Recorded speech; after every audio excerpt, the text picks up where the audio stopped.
When in doubt, blame the Chinese. And that's what we're seeing right now in the video gaming industry when it comes to the games that are being pushed out there for their successes or failures. And when the commentary is coming from gaming journalists from the Western side of the hemisphere. I think that's the exact thing that we're seeing with Stellar Blade right now as it reaches new heights and successes with its PC release. We're seeing a bunch of excuses from the same gaming journalists that criticized this game as a failure a year ago, now trying to explain why it's still a success after all that time. And I think that's the sentiment that we see being pushed out there currently, where we have a lot of gaming journalists trying to figure out why is this game so successful, even after we criticized it, even after we shamed the game players for enjoying this game, and even after time passing, it's still getting its overall respect and success regardless of how much media manipulation that is out there. And I think that's the thing we have to realize that's happening in the current gaming market right now, where we have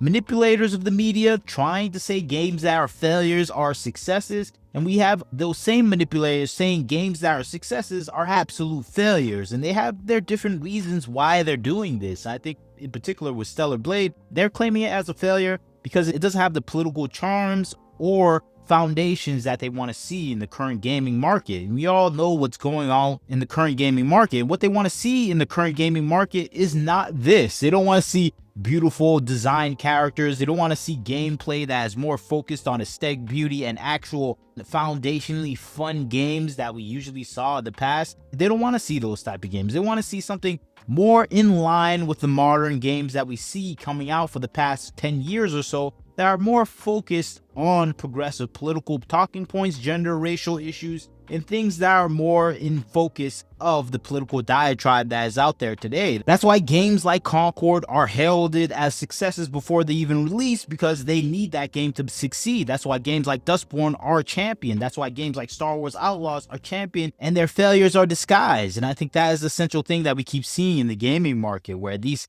absolute failure of titles are being described in such a way where they have to be successes because it's in line with their current day political philosophies. And I think that's what got Dragon Age Veilguard so much support when it was released, even after its failure, because it had all the political talking points you want to see. It had all the diversity, it had all the inclusion, it had all the gender racial politics, and it hit all those points, and the media went out of their way to say this game was top tier and successful, and gave it all the accolades that it didn't deserve because it was in line with their political ideology. And that is not the thing that we saw with Stellar Blade. Stellar Blade was criticized to Kingdom Come. Every review came out there with their own personal criticism of this game. They try to shame the video game players for even buying this game, and they played down successes, saying that, oh, it merely got over 2 million people buying this game that was basically made under a $50 million budget, and it's not that successful. Then they kept saying, playing down the overall successes of the company Shift Up,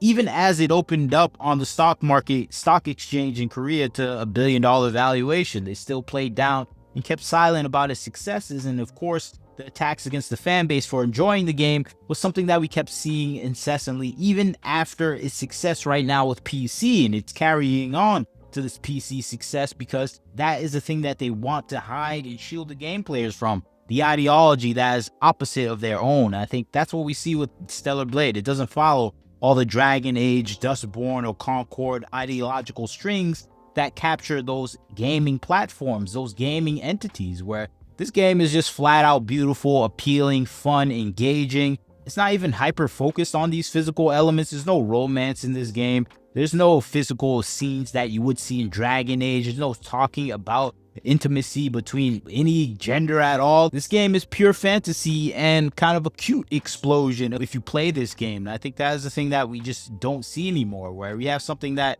is completely charming, innocent, and beautiful at the same time. And that just flies in the face of everything that we see now in the gaming world. Nothing should be innocent, nothing should be cute, and nothing should be as beautiful as Stellar Blade is right now. And I think that is the thing that sparked off the overall attack on this game, where it's doing everything that is the opposite of trending in the market right now. And that's why its success on PC is a danger to a lot of the people talking about this game. That's why we've seen this game kind of spark up and reach heights of over 187,000. Having higher player rates than a lot of the PlayStation exclusives that were eventually released on the PC, that is just showing that this game has popularity. And of course, it has popularity. These gaming media journalists have to come out and downplay its successes. And of course, they attack the fans, and they have to ruminate and figure out how to downplay the overall accomplishment that Shift Up is having here, where it is branching out and getting success beyond the PS5 system. And what these journalists have come up with is that, no, it's not real game players playing this game. It's just the Chinese players. And the Chinese players, for some reason, in the gaming journalist mind, are not real people and shouldn't be considered in the success of a game. And that's what we see here with Paul Tassi coming out and saying, oh, looking at the curve of the gameplay, most of the gameplay is happening in China. So we shouldn't really focus on those players, because those players, for some reason, don't count as real valuable players in the gaming market, even though they're buying these games at the same rate, at the same cost as American players. There's no discount in China for this game. This game is just as expensive, and they are still getting that player rate in China. And I think this is the thing that is scaring a lot of gaming journalists out there, where a large population of people are now driving the market that they can't influence. And I think that's what China is to the game journalists. It's a scary prospect where you barely have control of the fan bases here in America with your lies and manipulation of the successes of games. And these gaming journalists, they do that through the award shows, through the negative reviews they give to games like Stellar Blade, Black Myth Wukong, and a whole host of other titles. But that control is steadily slipping, and more than anything, has completely fallen out of control for them, because now you have this large population of people in China that don't even know you exist, and they're going to buy a game without any of your input. And they're in a market that you can only wish to penetrate with your writing skills and non-Chinese speaking articles. I think that's the thing that we see here with Paul Tassi, who's just saying, okay, this is just Chinese players. This is not the American players. For some reason, he sees them as more valuable. It's just Chinese players. And I think that is the wrong mindset that we keep seeing developing with a lot of the people that are championing these modern day games like Dragon Age, Veilguard, Dustboard, and Concord. They don't perceive any other market as valuable. And I think with the Chinese market, we already see them as massively valuable. You can just look at the numbers that they have raked up for so many other properties out there. You can just look at Black Myth Wukong itself, over 2,400,000 players. And of course, that majority player count came from China. Same things with